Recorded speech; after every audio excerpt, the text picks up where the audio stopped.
yeah, you had a couple votes here and there against Johnson, but at the end of the day, it was only one round of voting. That's it, not 5, not 10, not 15, not 20. It was a single round of voting, and that's that.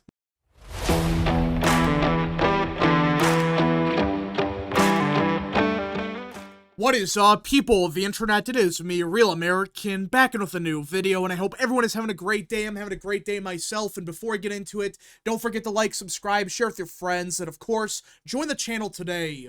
These are all great ways to support the daily content, but enough of the promotional stuff, let's get into it because we have breaking news as Mike Johnson has just been re-elected Speaker of the House of Representatives. Yeah, that's right. Despite all the speculation, rumors, and questions surrounding could Johnson actually get the speakership again, despite a lot of people thinking this was going to go 15 rounds, going to last 5 weeks, it was going to be very chaotic, well, it really wasn't.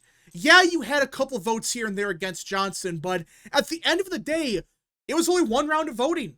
That's it, not 5, not 10, not 15, not 20. It was a single round of voting, and that's that. Now, to be fair, it was a little bit of a longer round because they had to convince some people to vote for him, but at the end of the day, Johnson was just re-elected Speaker on the very first day of Congress, which is a good thing, because I really did not want to have to worry about the speakership stuff a week from now, 2 weeks from now, 3 weeks from now, especially with certification happening next Monday, which I know it really doesn't matter, but you don't want to risk anything dumb happening next Monday. So it's like, you know what?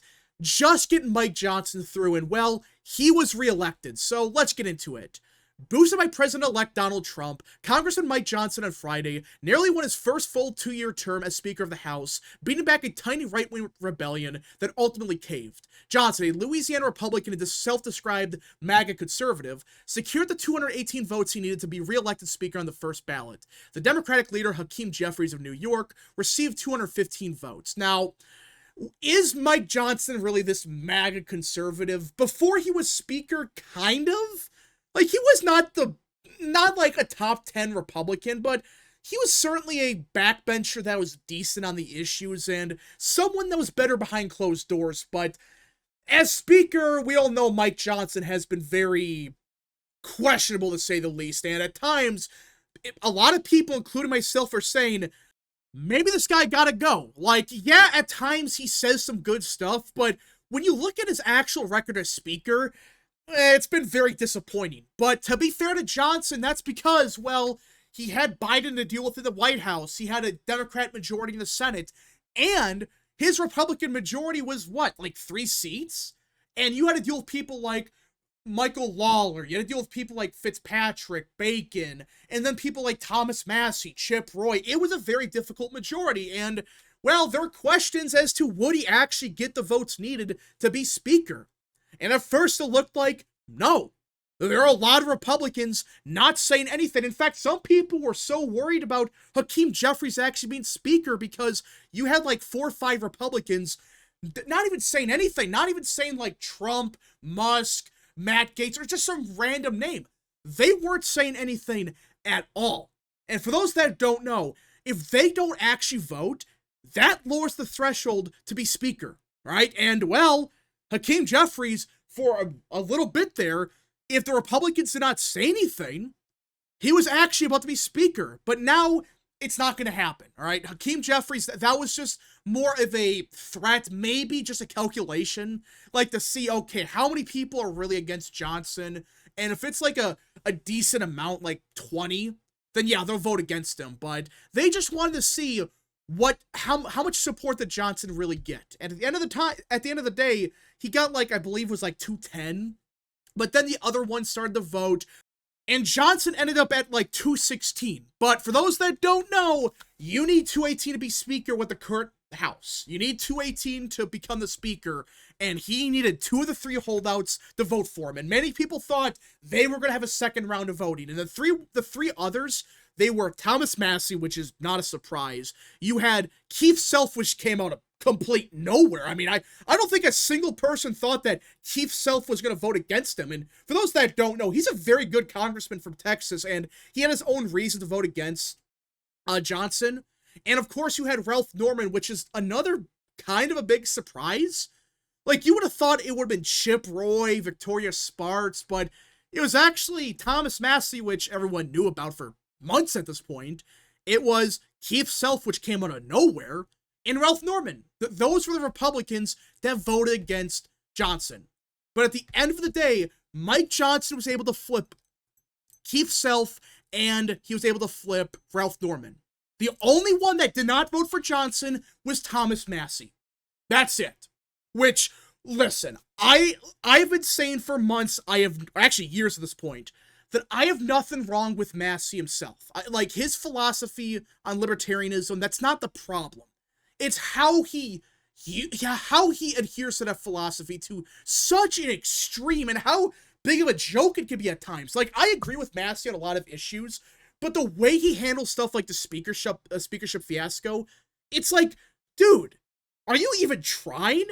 Like, of all the people you could vote for, you would think Ron Paul, or just some random libertarian like that. And Ron Paul, I would say, would be a good speaker, though he is a bit older now. Ron Paul was one of the only good libertarians in the last 30 years. Well, instead of voting for a libertarian like that, Thomas Massie, for whatever reason, voted for Tom Emmer. Yes, that Tom Emmer, the bozo from Minnesota that screwed us in 2022, that is by far one of the only people that could be a downgrade from Johnson. Tom Emmer sucks on the issues. He's one of the worst people in leadership. Like, when I heard Massie was going to support an opponent, I thought it was going to be someone like even Steve Scalise. Or hell, just say Jim Jordan or Byron Donalds. That's what Norman and Keith Self said, by the way. They voted for Jim Jordan and Donalds respectively, which wasn't likely either of them got the nomination or won the speakership.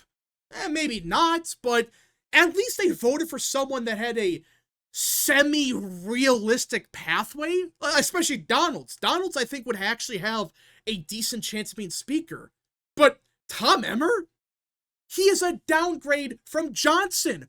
Why the hell would you support that? To me, this is just Thomas Massie not taking it seriously. Really? I just cannot believe that Thomas Massie did this. He could have voted and took it seriously, but for whatever reason, he said, screw it, I'm voting for Tom Emmer, who is, by all accounts, a downgrade from Mike Johnson. It just doesn't make any sense whatsoever. Now, luckily for Johnson, this lasted one round. It didn't last 5 or 16 or 20. It lasted one round of voting, which, again, it was very confusing what happened, but people like Andy Biggs, Paul Gosar, they didn't vote, but then they eventually did vote for Johnson at the end of the day. And then Mike Johnson made some kind of deal with Keith Self and Norman. Well, like, I have no clue what the deal is as of now. I don't think we're going to know for a little bit.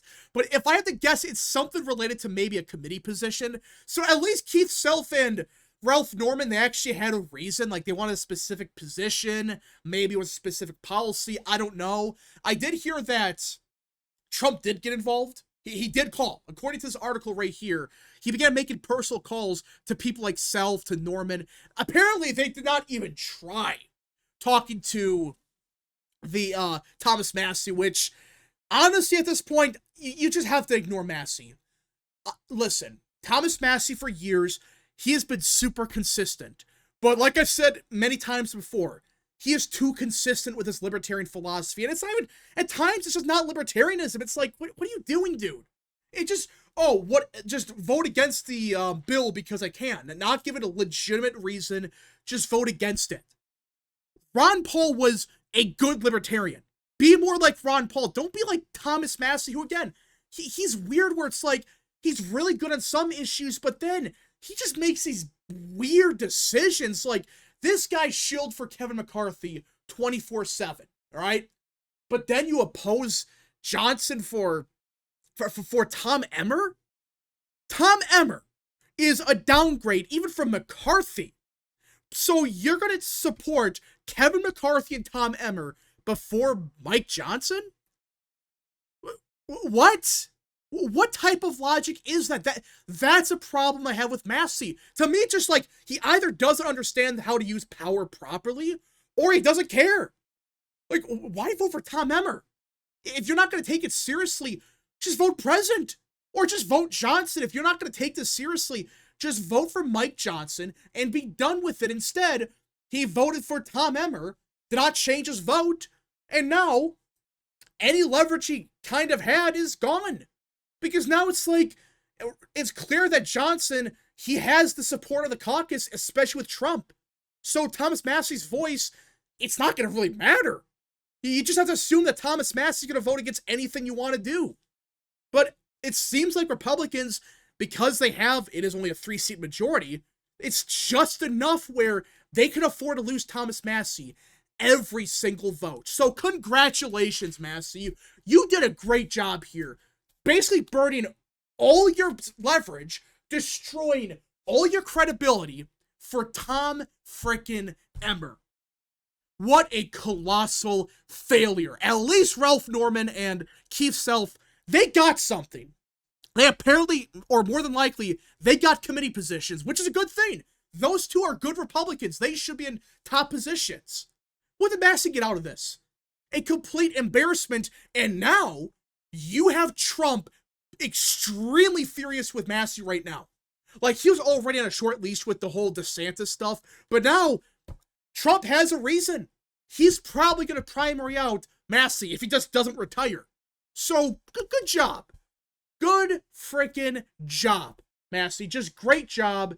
You had all the leverage you had credibility, you had people behind you, but when you voted for Tom Emmer, when you could have voted for anyone, including like Elon Musk or Ramaswamy, which I know a lot of people are mad with them, but at least like you might get some MAGA boomers happy with you. Now you just pissed off everyone because everyone's like, wait, Tom Emmer? Tom Emmer's a downgrade from Johnson. He's even worse. So what was the point? To vote for Tom Emmer as a joke? I have no clue what Massey was trying to do here. I'm starting to wonder, does he even care? Does he care about getting anything done? I don't think so. And to me, it just seems like Thomas Massey's doing this despite Trump. Which if that's the case, I'm sad about because I liked Massey. Was he perfect? No. But at least he had a consistent record. Now it's just, it's not even consistent at this point. It's just to screw Trump over. It's just to screw the Republican majority over with his shit. Instead of working with the majority and trying to get 80, just half of what he wants. He tries for 100% or nothing. Which now he's got no leverage. He's seen as a joke now. And now Trump's probably going to take him out in 2026. Good job, Massey. Good freaking job. But as for the other ones, it was smart what they did. They just voted present, or they didn't vote at first, but then they went and talked with Johnson and they got some final concessions. And that's it. We're done. No 15 rounds of bullshit. They actually worked with Johnson and worked with Trump, and everyone's happy. But no, Massey, yeah, he's just on the curbside, alone. A colossal disaster for Massey. This was one of the bigger political miscalculations in a while. I'm starting to wonder if Massey actually thought that they were all going to break against Trump, but even Chip Roy voted for Johnson. Chip Roy. When Chip Roy voted for Johnson, it was over. Johnson was going to get the speakership. Now, it was a question as to whether it's going to be in a day or two, but he was going to get the speakership. He should have just voted for Johnson at that point and get a concession out of it. But now he got nothing. He has no leverage, nothing. Anyways, folks, thank you so much for watching. If you guys did enjoy, smash the like button down below, subscribe, share with your friends, hit that little bell, follow the social media accounts in the description down below, and of course, join the channel today. Godspeed to all of you.